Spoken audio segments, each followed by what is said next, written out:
do Senhor dos Anéis, né? Para quem não assistiu, tenta imaginar uma cena de uma guerra medieval, a guerra na Idade Média. As cidades, elas tinham muros em torno de si, para proteção. Hoje em dia, muro em torno de uma cidade não faz sentido, por causa de canhão, por causa de míssil, por causa de bomba. Não faz sentido construir um muro em torno de Belo Horizonte, para proteger Belo Horizonte de um ataque de alguma força inimiga. Mas, na Idade Média, vamos pensar aí, no século VIII, no século X, ou nas cruzadas, como nós vemos em filme, por exemplo, aquele filme famoso, Cruzada, que os cruzados estão ali com a população em Jerusalém, protegendo do ataque dos muçulmanos. As cidades eram fortificadas e em torno delas existiam os muros, as muralhas de proteção. E a guerra era totalmente diferente, porque não tinha a pólvora, não existia explosivos. Eram pessoas com espadas, com lanças, com arco e flecha ou com pedra. Como que então essas pessoas venceriam uma cidade fortificada? É muito difícil. Já pararam para pensar nisso? Como que as guerras eram feitas? Eles cercavam as cidades, o exército inimigo cercava a cidade e fazia o que se chama de sítio, aquela cidade que eles estão querendo dominar. Para que eles faziam isso? Para que aquelas pessoas que estivessem presas ali naquela cidade não pudessem sair para comprar alimento, não pudessem ter a possibilidade de buscar alguma coisa nova, algum alimento, algum remédio, alguma ajuda, água. Então não podia entrar e nem sair daquela cidade. Aquela cidade era como se fosse uma prisão a céu aberto. Agora, eu falei do Senhor dos Anéis ou do filme de Cruzada porque isso acontece. Isso é uma forma da gente lembrar do que seria essa batalha medieval ou essa batalha na Idade Antiga, igual a gente vê, por exemplo, no contexto do Antigo Testamento, ou até do Novo mesmo, com Jesus. As batalhas eram travadas dessa forma. Os exércitos adversários que queriam dominar uma cidade, eles cercavam essa cidade para matar aquela população de fome ou de doença. E nós vemos muito isso no Antigo Testamento. Nós vemos nos livros de Reis ali, por exemplo, de Crônicas, citando as dificuldades do Reino do Sul e do Reino do Norte, quando exércitos adversários estavam indo ali tentando dominar a cidade deles. Era uma situação catastrófica. Agora eu quero que os irmãos se imaginem numa situação dessas. O mundo já é precário comparado com o nosso. Não existe tanta tecnologia, não existe remédio, a comida é escassa, porque não tinha supermercado para a gente ir lá e comprar o que está precisando. Mesmo que houvesse comida, ou não houvesse guerra, por exemplo, e houvesse comida, dependia se tiveram chuvas, se pragas não tivessem tomado aquela plantação. Então, era uma vida difícil. Agora, numa situação de guerra, era pior ainda. As pessoas vivendo nessa situação, trancadas dentro dessa cidade, sabendo que uma hora ou outra, o exército adversário poderia romper aquele muro ali e adentrar as portas daquela cidade. A situação daquelas pessoas era uma situação extremamente precária, uma situação muito complicada. Agora lembrem do que a gente pensou de Gaza hoje. Agora coloquem isso há uns 3.000 anos atrás, 2.500 anos atrás, com doenças, sem cura, sem remédio, sem hospitais, sem comida, sem cuidado, com lideranças pensando apenas no próprio umbigo e não na população. Eu queria que os irmãos se imaginassem nessa situação. Por que eu quero fazer isso? Porque isso faz com que a mensagem se torne mais viva para vocês, para entender o que Deus colocou no meu coração a partir do texto que nós vamos ler. Eu queria que os irmãos abrissem a palavra em Jeremias 40, e nós vamos ler do verso 1 ao verso 6. Jeremias, capítulo 40, e nós vamos ler do verso 1 ao verso 6.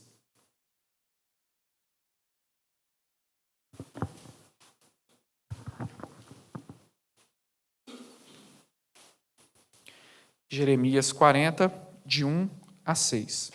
E a palavra do Senhor diz o seguinte: a palavra que veio a Jeremias da parte do Senhor, depois que Nebuzaradã, o chefe da guarda, o pôs em liberdade em Ramá, estando ele atado com cadeias no meio de todos os do cativeiro de Jerusalém e de Judá, que foram levados cativos para a Babilônia. Tomou o chefe da guarda a Jeremias e lhe disse: o Senhor, teu Deus, pronunciou este mal contra este lugar. O Senhor o trouxe e fez como tinha dito, porque pecaste contra o Senhor e não obedeceste à sua voz. Tudo isso vos sucedeu. Agora, pois, eis que te livrei hoje das cadeias que estavam sobre as tuas mãos. Se te apraz vir comigo para a Babilônia, vem, e eu cuidarei bem de ti. Mas se não te apraz vir comigo para a Babilônia, deixa de vir. Olha toda a terra que está diante de ti. Para onde julgares bom e próprio ir, vai para aí. Verso 5. Mas visto que ele tardava em decidir-se, o capitão lhe disse: volte a Gedalias, filho de Aicão, filho de Safã, a quem o rei da Babilônia nomeou governador das cidades de Judá, e habita com ele no meio do povo. Ou, se para qualquer outra parte te aprouver ir, vai. Deu-lhe o chefe da guarda mantimento e um presente, e o deixou ir.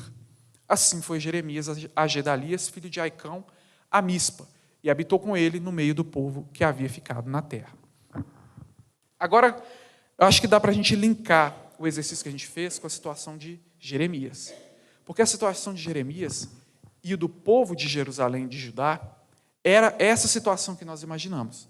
Essa situação de guerra, de sendo uma população local trancada dentro dos muros de uma cidade, sabendo que existe um exército poderosíssimo fora dos muros, louco para entrar nessa cidade, roubar tudo que ele tem, destruir e matar pessoas.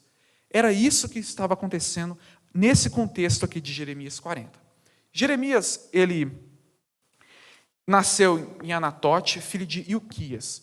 Anatote era uma cidade que ficava a cerca de 5 quilômetros, mais ou menos, de Jerusalém, na onde que seriam as terras da tribo de Benjamim.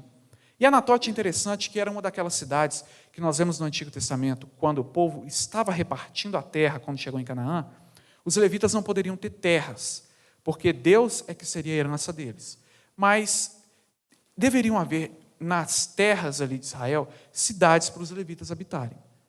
E Jeremias, junto com o pai dele, claro, era da linhagem sacerdotal. Ele não estava muito ligado ao templo, mas ele era um sacerdote. E ele, além de sacerdote, foi profeta. O sacerdote, ele levava as questões, os sacrifícios humanos até Deus. E ao contrário do profeta. O profeta fazia o quê? Ele trazia a direção de Deus para o povo. É interessante a gente ver que Jeremias fazia as duas coisas. Mas, claro, a palavra traz que ele teve muito mais para o ofício de profeta, de trazer a direção de Deus para o povo. Jeremias, ele talvez tenha começado seu ministério profético jovem. Nós vemos ali em Jeremias 1 que ele estava meio reticente de pregar, de falar a palavra de Deus, com medo, talvez tímido, mas ele estava um pouco resistente, talvez receoso de ser um profeta. Ele foi profeta nos reinados de Josias, um rei bom, mas de Joaquim e de Zedequias, que já não foram bons. E nós vamos ver que o caos vai chegar a Judá e a Jerusalém no reinado desses dois reis. Principalmente aqui, igual a gente vai ver aqui no contexto, Zedequias, o rei que estava ali em Jerusalém, quando Nabucodonosor mandou destruir Jerusalém. Ele então, Jeremias, começa o seu ministério profético com Josias. Josias foi um rei bom, ao contrário de alguns outros reis que tiveram ali em Judá. Judá, o reino do sul. O reino do sul tiveram alguns reis bons e outros reis ruins, ao contrário do reino do norte, Israel, que houveram apenas reis maus, contrários ao caminho do Senhor. Mas Josias foi um rei bom. Mas com a morte de Josias, por ele ter desobedecido de certo modo a Deus, vão subir sucessores ao trono de Israel. Mas esses sucessores não vão ser bons reis, não serão pessoas diante de Deus que vão levar a direção de Deus no governo para o povo. E até o próprio povo de Judá e de Jerusalém, naquele momento, estava perdido. Por que eu falo que estava perdido? Porque se nós lermos aqui Jeremias, o livro inteiro, nós vamos perceber que do capítulo 1 ao capítulo 25, mais ou menos, Jeremias está alertando o povo de Jerusalém e de Judá para deixar o pecado da idolatria, para se voltar a Deus. Porque aquele povo, ele não adorava ao Deus de Israel somente, mas era um povo pecador, um povo idólatra, que cometia a idolatria e talvez uma monolatria, idolatrando os deuses do povo ali de Canaã, aquele povo que a gente vê quando Josué vai tomar a terra. Aqueles povos ali tinham seus deuses, mas os israelitas tinham se entregado à idolatria daqueles deuses. Principalmente a gente vê aí com Baal, Astarote, ou a gente vê outros deuses, igual, qual que é o nome do deus? Moloque, que pedia sacrifícios humanos para o culto dele, e Judá estava cometendo esse pecado, dessa idolatria. Se entregou aos falsos deuses e sacrificava os próprios filhos a Moloque, para adorar aquele Deus. E o Deus Altíssimo era deixado de lado. Ou, se não era deixado de lado, eles também adoravam o Senhor, tendo como um dos deuses que eles adoravam naquele momento. Mas nós sabemos que Deus, Ele é um só. E quando nós adoramos a Deus, nós não podemos ter nenhum outro ídolo no nosso coração. Mas era isso que Judá e Jerusalém estavam fazendo. E os seus líderes também eram líderes ruins. Principalmente, por exemplo, depois de Josias. Reis maus, sacerdotes ruins, mestres da lei ruins, que não direcionavam o povo no caminho do Senhor. E geralmente a voz profética no Antigo Testamento se levanta nesses momentos. O profeta, ele é levantado por Deus para apontar o dedo na cara do rei. E apontar o dedo na cara dos sacerdotes também, para mostrar para eles e para o povo que eles estavam contrários à vontade de Deus. E era isso que estava acontecendo nesse contexto do nosso capítulo aqui com Jeremias. Claro que a gente vê aqui o culminar de uma situação nesse trecho que nós lemos, de Jeremias 40, do 1 ao 6.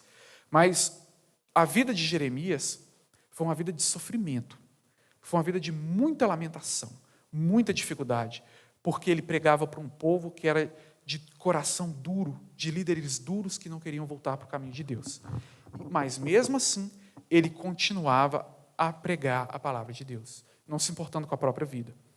E Jeremias, então, ele vai pregar para Jerusalém, para Judá, para os seus líderes e para o povo, que se arrependessem de seus pecados. Mas o povo não abria mão da sua idolatria, não abria mão de seus pecados, da sua imoralidade, da sua injustiça social, onde os ricos e os líderes não se importavam muito com o povo, na verdade deixavam o povo para lá. Se passasse fome bem, se não passasse também bem, não se importavam muito. O povo estava padecendo fome, estava padecendo dificuldade, e seus líderes no bem bom, e ainda cometendo idolatria. Jeremias falava, a palavra do Senhor é que se arrependam e se voltem para o caminho dele. Abram mão do pecado que vocês estão cometendo e adorem somente o Senhor.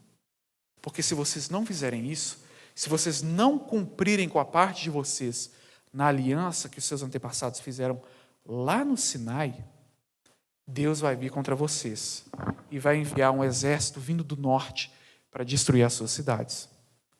E isso daqui é agravado quando a gente entende que Israel era dividido em dois reinos. O reino do sul só existia nesse momento.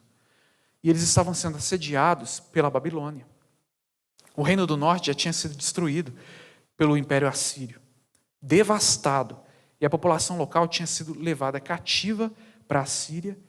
E os reis assírios tinham povoado Israel do norte com outras populações de territórios que eles dominavam, para que ali onde é Israel do norte, Samaria, não houvesse população israelita.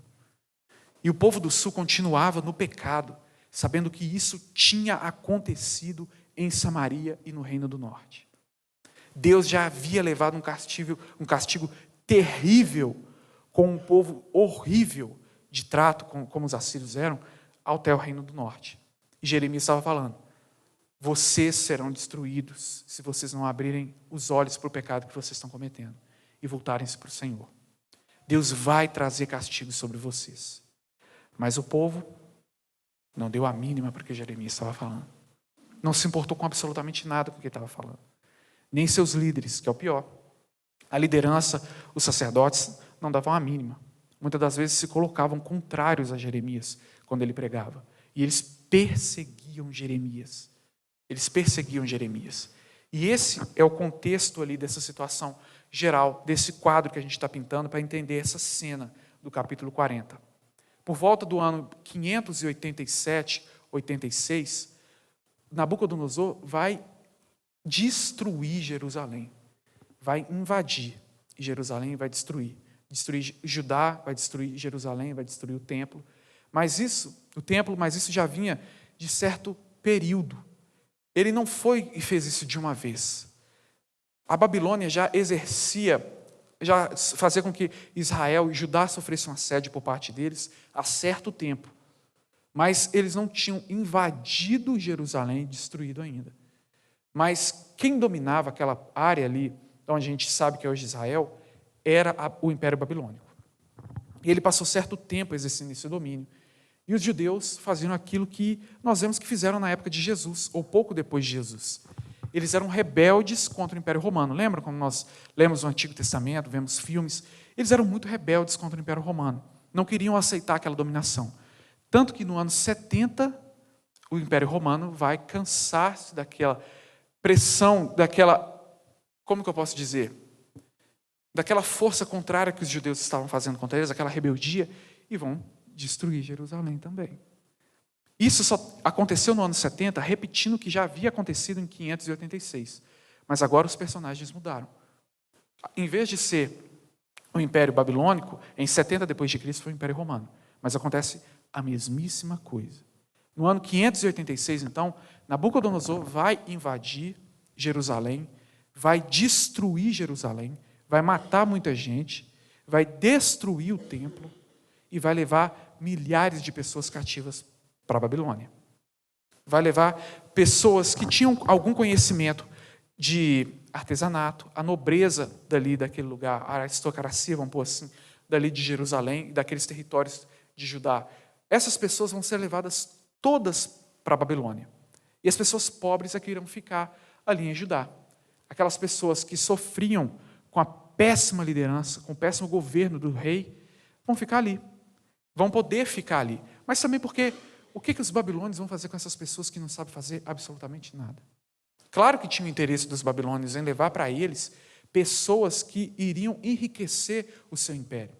E é o que acontece com Daniel e seus amigos. Nós vemos que aqui o Daniel e seus amigos não eram os únicos que foram levados para a Babilônia.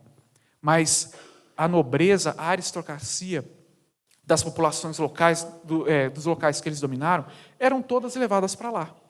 E essas pessoas eram pessoas estudadas, tinham conhecimento de leitura e de escrita. Essas pessoas ajudavam a enriquecer a Babilônia. Essas pessoas, então, foram levadas. Claro que outras pessoas, igual eu disse, pessoas mais pobres, foram deixadas ali na Babilônia. Essas pessoas foram deixadas porque o rei não se importava em levar elas. E é esse o contexto aqui do capítulo 40. Jeremias, ele estava ali, depois de ter sofrido com aquela situação. Um encarregado de Nabucodonosor, que a gente vê aqui, chamado de Nebuzaradã, vai chegar ali e vai conversar com Jeremias. E mais para frente nós vamos ver por que esse Nebuzaradã foi conversar com Jeremias. Mas aqui eu queria que os irmãos se atentassem no primeiro ponto da nossa mensagem, que é um Deus que castiga. O Senhor é um Deus que castiga. Verso 2 e verso 3 diz o seguinte, Jeremias 40, 2 e 3. Quando o comandante da guarda encontrou Jeremias, lhe disse, o Senhor teu Deus pronunciou este mal contra este lugar. O Senhor o trouxe e fez como tinha dito, porque pecaste contra o Senhor e não obedeceste à sua voz. Tudo isso vos sucedeu. Então, aquilo que estava acontecendo naquele lugar era porque Deus estava enviando aquele castigo àquele povo. O povo que ele tirou do Egito, o povo que ele formou lá atrás com Abraão e com os patriarcas. Por que Deus estava levando esse castigo então para o povo dele? Porque era um povo duro de coração. Um povo que não aceitava o caminho de Deus. Um povo que escolhia deliberadamente desobedecer a Deus e seguir o seu próprio coração. Principalmente as lideranças, como lideranças corrompidas, cheias de pecado e idolatria no coração. E quando a liderança é ruim, o povo também segue aquele caminho. O povo de Judá e de Jerusalém seguiu o mesmíssimo caminho. Igual nós dissemos aqui. Até pelo sacrifício a Moloque dos próprios filhos, eles faziam. Matando os próprios filhos para idolatrar um Deus falso. E Deus diz lá no Sinai com o povo. Moisés, depois com Josué, Deus fez a aliança, que seria para eles, Deus queria guiar e sustentar aquele povo, mas eles deveriam cumprir com a parte deles, de serem o povo de Deus, de serem uma nação de sacerdotes. Mas em vez de ser uma nação de sacerdote, Eles eram um povo idólatra, pecador, que não servia a Deus, que maltratava o próximo, que vivia em imoralidade sexual e pecado. Deus, então, vai cumprir a sua palavra. Deus vai levar o castigo até Jerusalém e Judá. Deus cumpre as suas palavras. E aqui o Senhor se encaixa nessa fala que nós tivemos, que o Senhor é um Deus que castiga. Deus traz o castigo para o pecado. Deus castigou Jerusalém e Judá naquele momento, assim como ele já havia castigado Israel no norte com Samaria. Deus agora estava castigando o remanescente, aquele resto do povo de Abraão, dos herdeiros da herança de Abraão que tinha sobrado ali no sul. Agora Deus estava levando o castigo sobre eles. Deus falou por meio de Jeremias: abram os olhos e se arrependam dos seus pecados, porque o Senhor vai trazer castigo sobre vocês. Mas o povo não quis. O povo não aceitou essa direção do Senhor. E aqui, tendo essa direção, nós podemos ver que a palavra mostra para nós que a desobediência a Deus, ela tem como resultado o castigo. Nós morremos hoje porque Adão e Eva decidiram pecar. Nós colhemos os frutos dos nossos pecados. Nós vamos colher, infelizmente, os frutos dos pecados que ainda nós vamos cometer, infelizmente. E Deus castiga o pecado. Deus castigou o pecado daquele povo. E isso tem que nos fazer abrir os olhos, porque nós temos uma aliança com o Senhor através de Jesus Cristo. Jesus Cristo fez uma nova aliança a partir do seu sangue, da sua morte na cruz. Nós somos povo de Deus hoje. Será que nós estamos ouvindo a palavra de Deus, os arautos, os anunciadores, os profetas que nós temos hoje, falando assim: o Senhor diz que se arrependam e se voltem para o seu caminho? Nós estamos ouvindo? Porque a palavra é clara para demonstrar na situação de Jeremias. O castigo foi até lá. E aqui quem está dizendo isso não é um israelita, não é um judeu, não é um crente no Senhor Jeová. É um idólatra que não fazia parte de Israel. Era um babilônio, povo invasor que estava chegando ali para destruir aquele povo. E ele tinha a noção do porquê que ele estava ali. Ele não estava ali porque ele queria apenas, porque ele queria as riquezas daquele lugar. Mas ele tinha noção que era o Deus de Israel, o Deus vivo que estava enviando eles como castigo para aquele povo. Deus castiga o pecado. Mas Deus sempre deixa com que nós saibamos os seus alertas. Arrependa-se e creia no Senhor. Volte-se para o caminho do Senhor. Será que nós estamos fazendo isso hoje? Porque a palavra traz para nós que o pecado vai ser castigado. E vamos pegar no contexto atual. O mundo hoje, com certeza, é um mundo distante de Deus. Os irmãos acham que Deus não vai castigar esse mundo? Obviamente que Deus vai destruir esse mundo, meus irmãos. Se Ele destruiu, não poupou o próprio povo que Ele tinha escolhido, o povo que Ele mesmo fez a partir de Abraão, Ele não vai fazer isso com os ímpios? Ele não vai fazer aquilo com aqueles que não creem no seu nome? Claro que vai. Essa é a situação do mundo hoje. O Antigo Testamento, ele é sombra do que acontece no resto do mundo, para nós entendermos realidades espirituais. Israel ali simboliza o povo de duro coração, ou como a palavra traz, dura cerviz, que não obedece a Deus. E Deus é um Deus compassivo, mas é um Deus que traz a condenação. Eu queria que os irmãos abrissem aí, então, em Lucas 21, e nós vamos ler o verso 25 e 26. Lucas 21.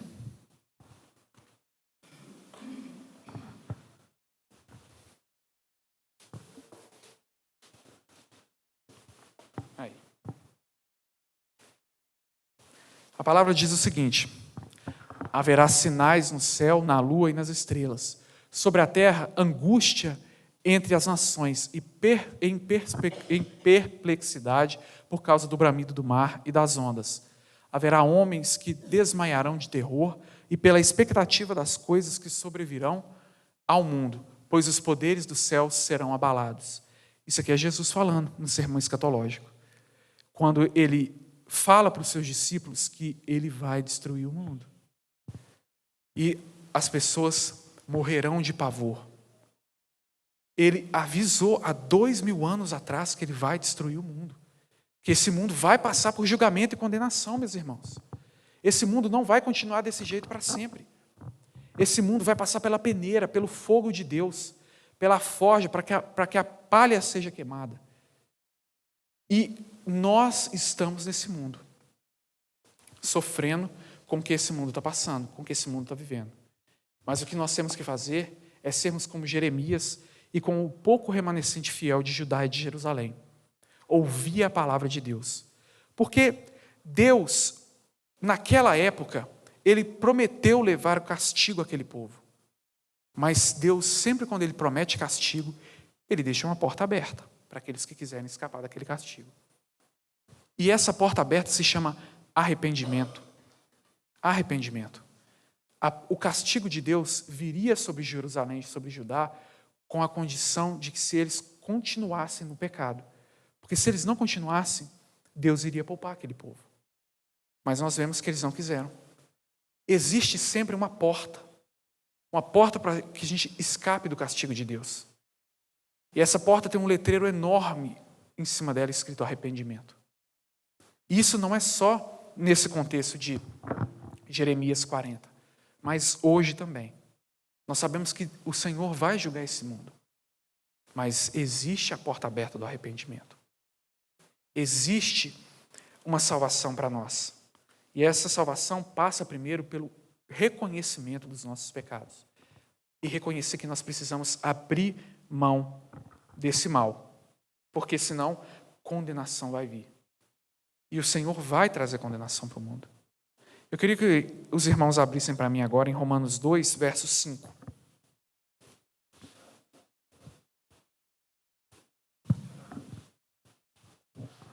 Que diz o seguinte, o apóstolo Paulo falando para os romanos: mas segundo a tua dureza, segundo a tua dureza e o coração impenitente, acumulas contra ti mesmo ira para o dia da ira e da revelação do justo juízo de Deus. Verso 6, por favor.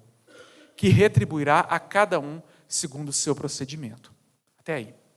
Isso aqui é Paulo falando sobre Deus indo trazer o juízo sobre o mundo.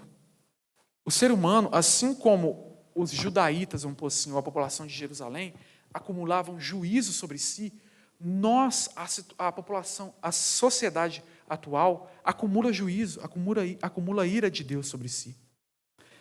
E Deus vai trazer julgamento para o mundo.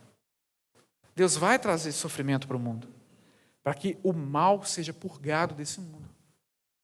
Para que todos estejam diante de Jesus Cristo e toda língua confesse que Ele é o Senhor. O mal vai ser tirado desse mundo. Seguindo adiante da nossa mensagem, a gente percebe que a situação ruim que Jeremias vivia era uma situação enviada por Deus, como nós vimos, como castigo para aquele povo pecador. O povo da aliança que abriu mão de sua fidelidade com o Senhor. Jeremias, ele era fiel a Deus. Mas eu pergunto para vocês, irmãos, Deus tirou ele de Jerusalém para que ele fosse poupado? Ou ele estava lá sofrendo? Deus colocou ele num quartinho com ar-condicionado, com água mineral geladinha, com comida? Ou ele estava lá no meio? Ele estava lá no meio. O que a palavra de Deus ensina para nós é que Deus, muitas vezes, ele não vai nos tirar da situação difícil. Jeremias, ele estava numa situação horrível, horrível. Principalmente porque ele pregava a palavra de Deus. E não era porque os babilônios estavam indo fazer aquilo com ele, não. Se os irmãos, deixa eu ver aqui direitinho, abrirem a palavra de Deus em Jeremias 38, a gente vai ler do 1 ao 6.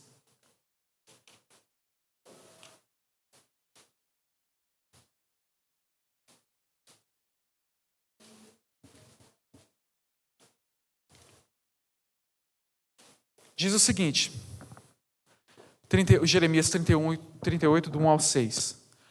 Ouviu, pois, Cefatias, filho de Matã, e Gedalias, filho de Pazur, e Jucal, filho de Selemias, e Pazur, filho de Malaquias, as palavras que Jeremias anunciava a todo o povo, dizendo: assim diz o Senhor, o que ficar nessa cidade morrerá a espada, a fome e a peste, mas o que passar para os caldeus viverá.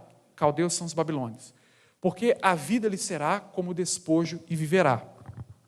Assim diz o Senhor, essa cidade infalivelmente será entregue nas mãos do exército do rei da Babilônia, e este a tomará. Disseram os príncipes ao rei: morra este homem, visto que ele, dizendo assim essas palavras, afrouxa as mãos dos homens de guerra que restam nessa cidade e as mãos de todo o povo, porque este homem não procura o bem-estar para o povo, e sim o mal. Verso 5. Disse o rei Zedequias: eis que ele está nas vossas mãos, pois o rei nada pode contra vós outros. O rei nada pode contra vós outros. Tomaram então a Jeremias e o lançaram na cisterna de Malquias, filho do rei, que estava no átrio da guarda. Desceram a Jeremias com cordas. Na cisterna não havia água, senão lama, e Jeremias se atolou na lama. Jeremias estava literalmente na lama porque ele pregava a palavra de Deus. Não porque a Babilônia estava fazendo Jeremias sofrer. Jeremias foi colocado numa cisterna, na lama, porque ele pregou a palavra de Deus para o povo de Deus. O povo de Deus não queria escutar a palavra de Deus. Não queria ouvir a direção de Deus para eles. Achavam que a palavra de Deus era algo que estava indo contrário ao que eles estavam fazendo. Eles estavam se defendendo. O exército estava se colocando em prontidão para combater o exército da Babilônia. Mas Jeremias, trazendo a palavra de Deus, diz: se entreguem que vocês terão vida. Mas o que a liderança ali junto do rei estava falando? Esse homem está falando contra o esforço nosso para resistir às babilônias. Esse homem tem que ser morto. Então jogaram ele na lama. Aí depois, quando Nebuzaradã domina ali, chega ali a mando de Nabucodonosor, ele vai encontrar Jeremias ali naquele buraco, em Jerusalém. Vai encontrar o homem de Deus sofrendo, porque o próprio povo de Deus colocou ele naquela situação por trazer a direção de Deus. Aí a gente vê, por exemplo, o que está no capítulo 39, verso 12 a 14.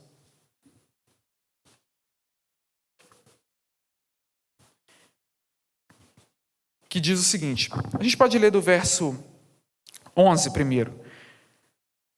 Mas Nabucodonosor, rei da Babilônia, havia ordenado acerca de Jeremias a Nebuzaradã, o chefe da guarda, dizendo: toma-o, cuida dele e não lhe faças mal nenhum mal, mas faz-lhe como ele te disser. Deste modo, Nebuzaradã, o chefe da guarda, ordenou a Nebusazban, Rabi-Saris, Nergal-Sarezer, Rabi-Maque e todos os príncipes reis da Babilônia, do rei da Babilônia. Mandaram retirar Jeremias do átrio da guarda e o entregaram a Gedalias, filho de Aicão, filho de Safã, para que o levasse para o seu palácio. Assim habitou entre o povo. Só até aí. Olhem só para vocês verem. O povo de Deus jogou Jeremias na lama. E o povo invasor, que não conhecia Deus, falou com que cuidassem bem de Jeremias. A situação mostra para nós, a situação aqui que nós estamos estudando, no capítulo 40, que Jerusalém estava sendo tomada. E que existia um profeta servo de Deus ali. E que esse profeta servo de Deus estava sofrendo no meio daquela situação. Mas o que a palavra responde para nós, para essa questão, para esse problema, é que Deus, Ele cuida daquele que é seu, apesar da situação que ele está vivendo. Jeremias estava numa situação horrível por viver a palavra de Deus. Ele estava vivendo na lama, literalmente, porque ele pregou o que Deus estava ensinando. Mas Deus é tão grandioso na vida daquele que é fiel, que cuidou do seu servo. Deus não desamparou Jeremias. Jeremias continuou vivendo uma situação difícil, mas ele era sustentado e cuidado por Deus. Ao ponto de que o próprio rei da Babilônia, Nabucodonosor, disse para o chefe da guarda dele não maltratar Jeremias. Aí que nós vemos lá no capítulo 40, quando Nebuzaradã vai conversar com Jeremias, e Jeremias está lá na lama, vai tirar ele de lá e vai conversar com ele. O Senhor teu Deus trouxe isso sobre vocês porque vocês desobedeceram a sua palavra. Mas você vai ser cuidado. Nós não vamos te matar. Que é o que nós vemos, por exemplo, no verso 4 e 5 de Jeremias 40. Verso 4 e 5 diz o seguinte: mas hoje, agora pois, eis que te livrei hoje das cadeias que estavam sobre as tuas mãos.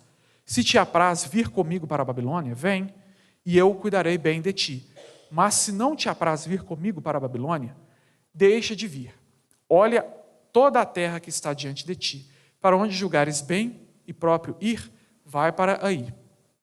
Mas visto que ele tardava a decidir-se, o capitão lhe disse: volte a Gedalias, filho de Aicão, filho de Safã.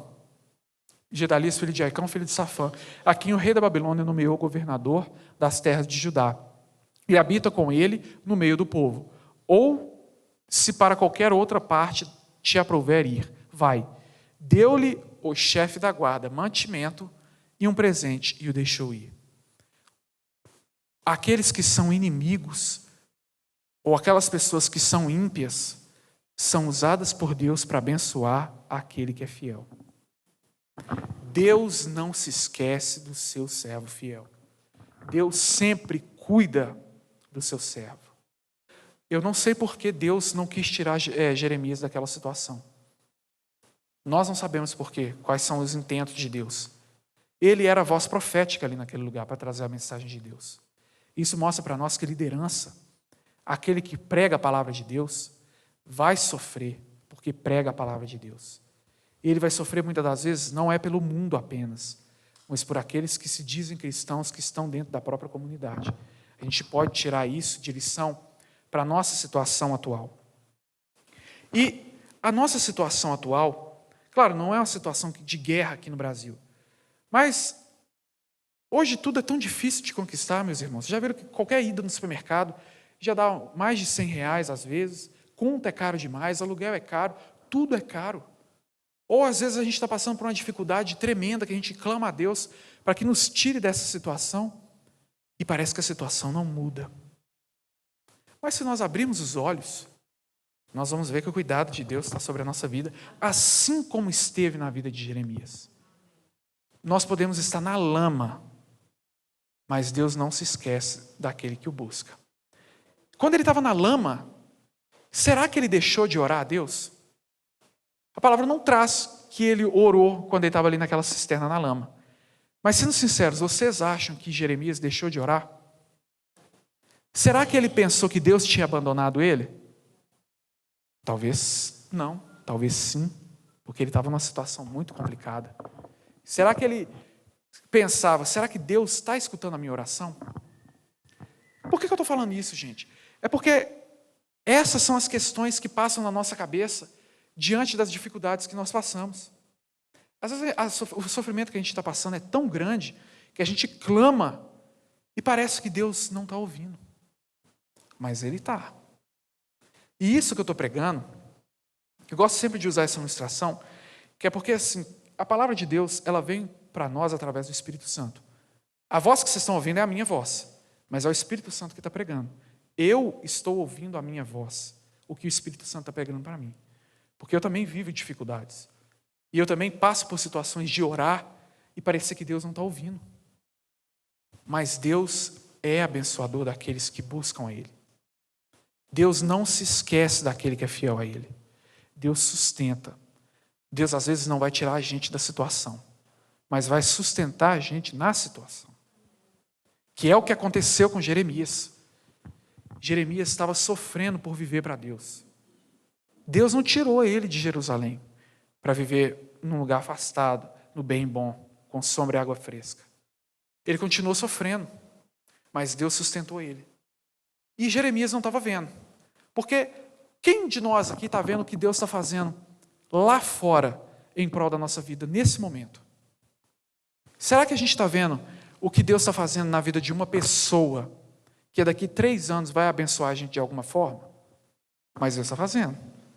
Nós, seres humanos, somos limitados a entender somente aquilo que a gente está vendo. Nós não temos nenhuma noção do que vai acontecer com a gente 5 minutos depois que a mensagem acabar. Nós não temos a menor ideia. Mas Deus tem toda a nossa vida na palma da mão dele. A gente clama e às vezes parece que Deus não está ouvindo. A gente continua na lama. Mas a gente pensa assim, poxa, será que vale a pena ser fiel? Deus parece que não escuta a minha oração. Mas Ele escuta, gente. Ele escuta o seu clamor. Um coração contrito, arrependido, cheio de Deus, cheio do Espírito de Deus, Deus não despreza. Nós temos que orar com fé, crendo que já recebemos, como Jesus ensina no Novo Testamento. Às vezes vai parecer que não está acontecendo nada, mas Deus está fazendo a obra atrás de nós, ou muito adiante de nós, Ele está realizando a obra. Olha a vida de Jeremias. Eu não sei o que você está passando, mas Deus sabe. Deus sabe da oração que você faz a Ele. Deus sabe da angústia do seu coração. E pode parecer que Ele não está ouvindo, mas Ele está. Ele está ouvindo. Pode ser que amanhã Ele vai te responder. Pode ser que depois do culto em casa Ele vai te responder. Ou pode ser que Ele vai fazer igual na vida de Abraão. Vai demorar uns 25 anos para Ele cumprir a promessa na sua vida. Vai parecer que Ele não está ouvindo e não está se lembrando de nós. Mas Ele lembra e escuta a nossa oração. Jeremias estava numa cisterna para pregar a palavra de Deus. Mas Deus se lembrou dele. A ponto de o próprio rei da Babilônia citar esse homem para que ele fosse bem guardado. Para que ele fosse sustentado. Deus usou um rei para abençoar a vida daquele homem. E Nabucodonosor vai então enviar Nebuzaradã para lá. Igual nós vemos aí no capítulo 39, no verso 11. Mas Nabucodonosor, rei da Babilônia, deu ordens a respeito de Jeremias a Nebuzaradã. Vá buscá-lo e cuide bem dele. Não o maltrate, mas faça o que ele pedir. Deus usa até os descrentes para abençoar o crente. Deus usa os ímpios, os infiéis, para abençoarem os fiéis, aqueles que seguem a Ele.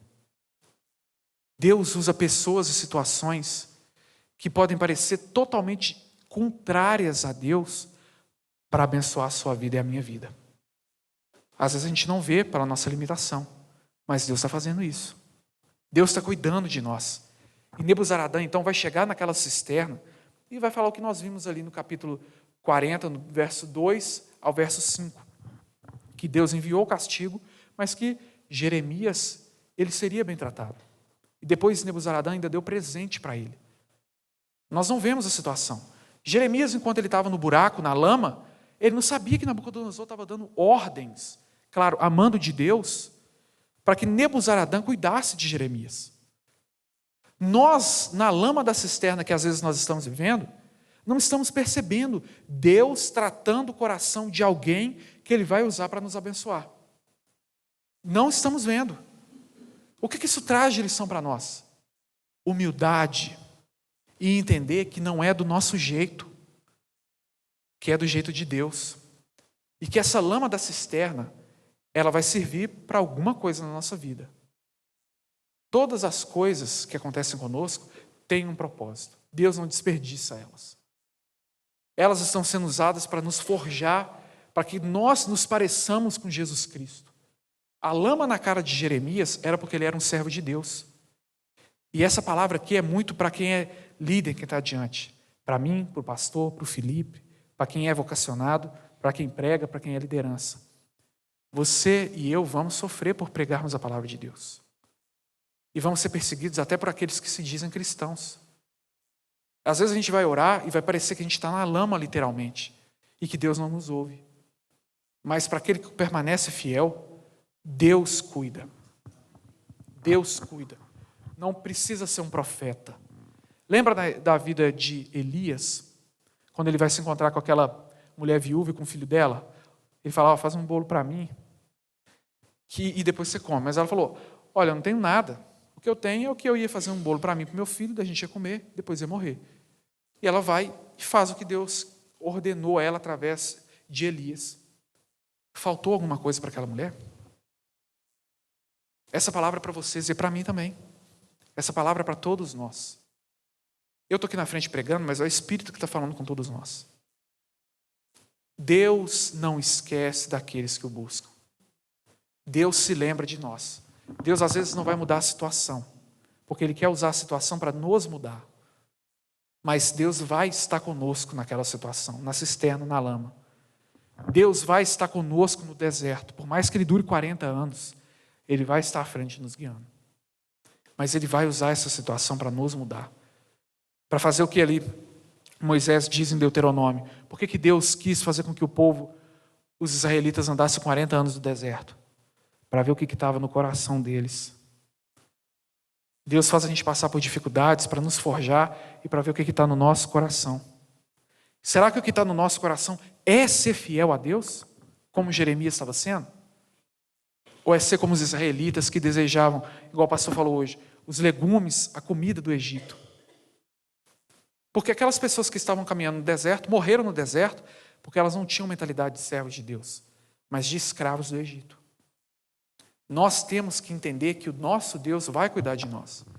A gente tem que exercer fé, por mais que a lama possa estar cobrindo os nossos olhos. A gente tem que exercer fé, clamar, pedindo, crendo que já recebemos. E aqui caminhando para o final, meus irmãos, eu queria que os irmãos refletissem sobre tudo que a gente falou aqui.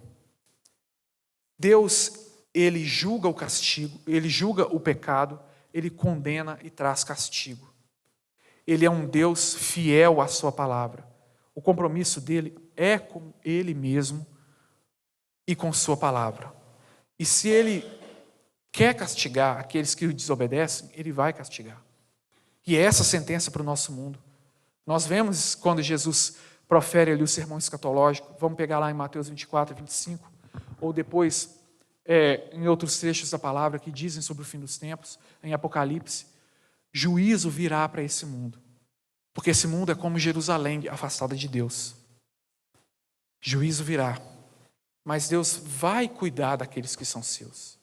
Deus não vai deixar com que nós sejamos desamparados. Eu queria que os irmãos abrissem aí, então, em Mateus 13, para a gente ler o verso 40 ao 43, por favor.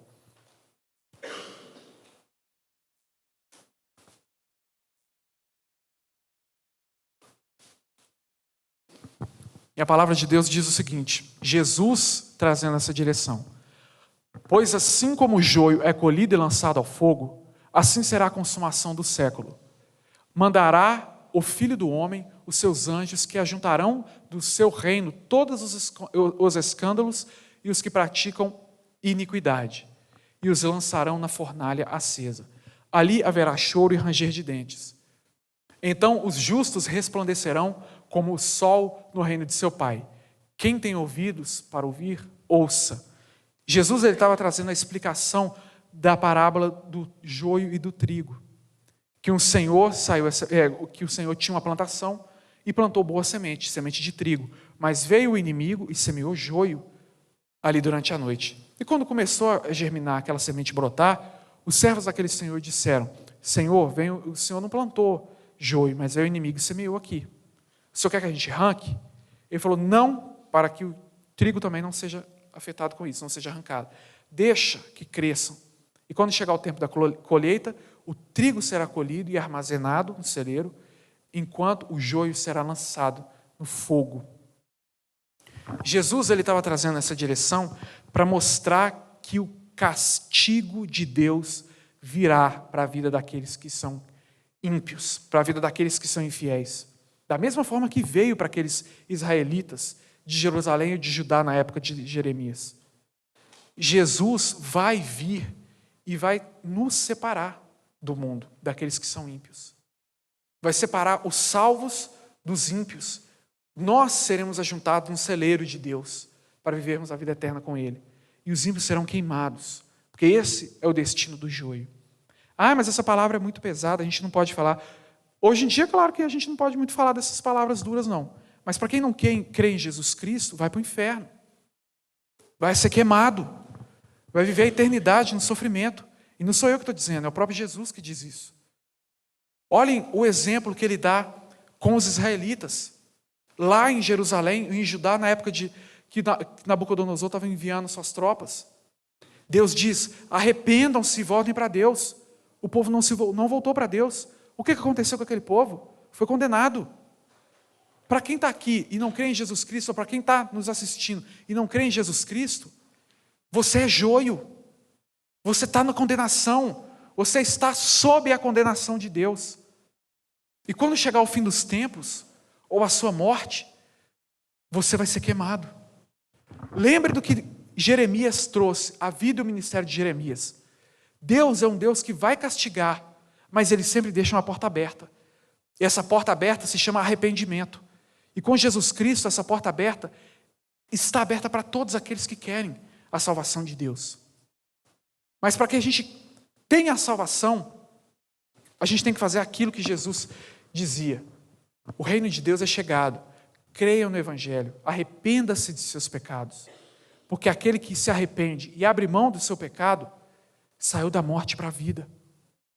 Ele não vai ser mais consumido pelo fogo, pela morte, pela espada, mas ele vai viver a vida eterna ao lado do Senhor. A condenação do pecado virá. Esse mundo não vai continuar da forma que ele está. Deus vai trazer julgamento para esse mundo. E esse mundo vai passar por grande período de tribulação. E nós vamos estar aqui.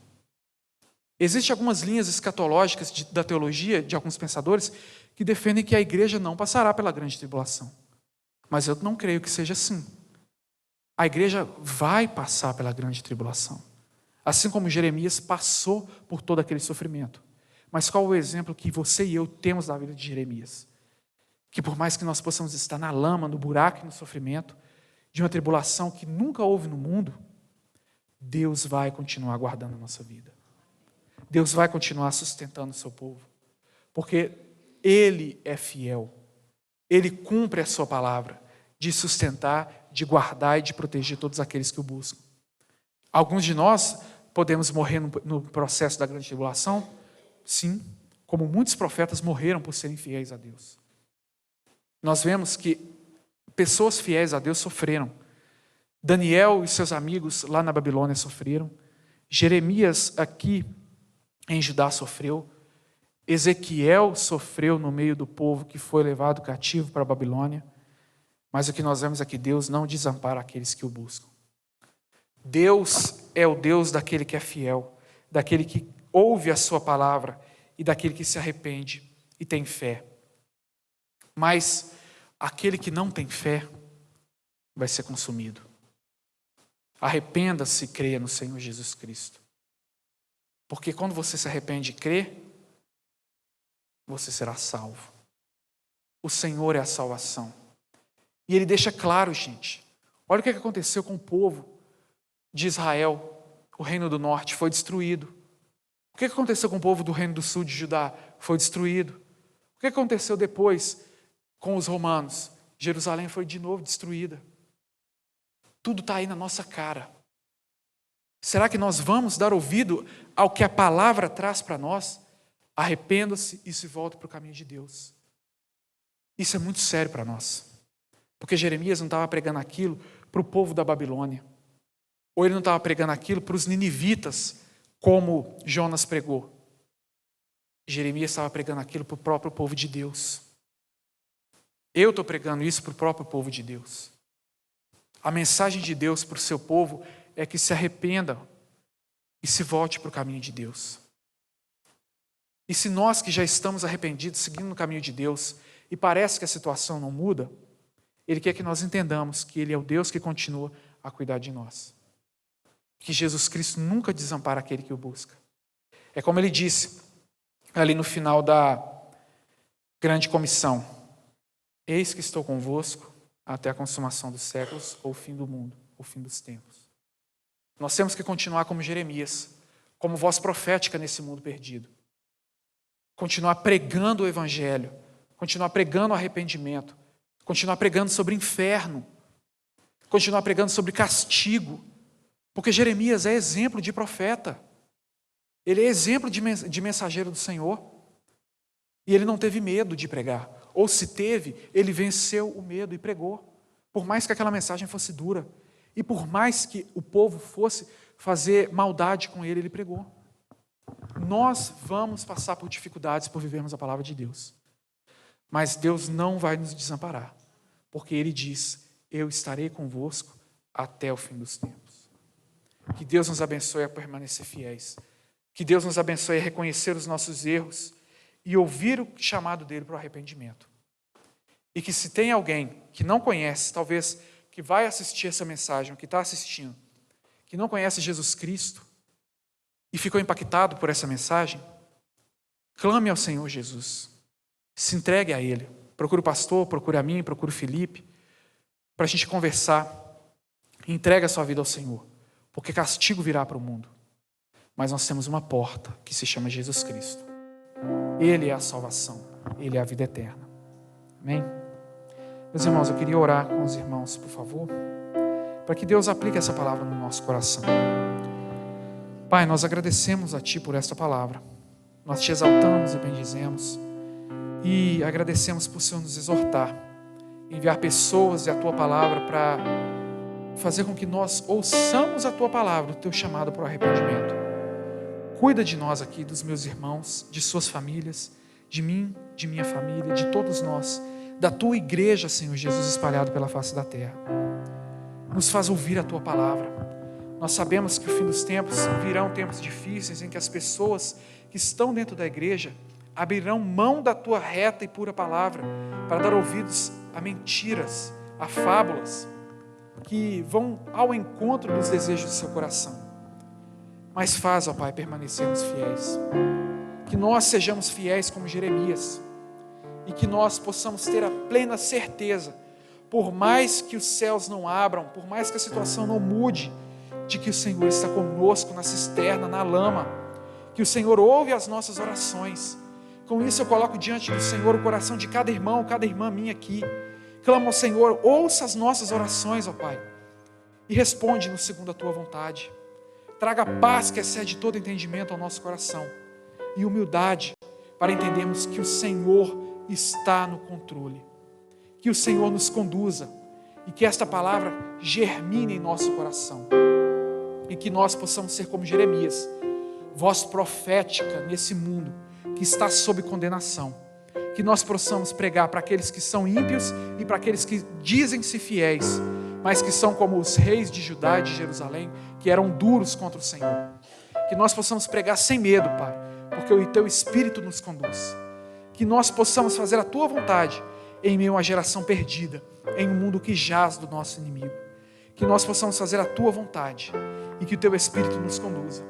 Encha-nos com o Teu Espírito, Pai, porque sem o Senhor nós não vamos a lugar algum. É aquela oração que o Teu servo Moisés fez. Se o Senhor não for conosco, não nos envia, Pai. Vá conosco, em nome de Jesus.